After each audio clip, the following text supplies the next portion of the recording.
বন্ধুরা দেখো, তোমাদের দাদাভাই আজকে মাছ কিনে নিয়ে এসছে। দেখো চিংড়ি মাছ ভাজা হচ্ছে। দেখো চিংড়ি মাছ নিয়ে এসছে। আর দেখো এটা জিওল মাছ। আর দেখো মোরলা মাছ। অনেক রকমের মাছ নিয়েছে। কী রকমের দেখো, এখনও কিছু বাছা হয়নি। আর শুধু এই চিংড়ি মাছটা হয়েছে বাচ্চা। চিংড়ি মাছটা বসে দিয়েছি। বাড়ি পটল চিংড়ি হবে বন্ধুরা।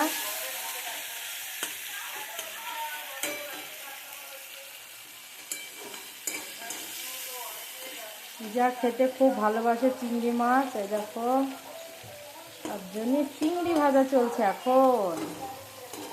এই দেখো বন্ধুরা, লাল লাল করে ভেজেছি। কেমন ভাজা হয়েছে কমেন্ট একটু জানিও। চিংড়ি মাছ এই দেখো, একটু লাল লাল করে চিংড়ি মাছ না ভাজলে গন্ধ আসে।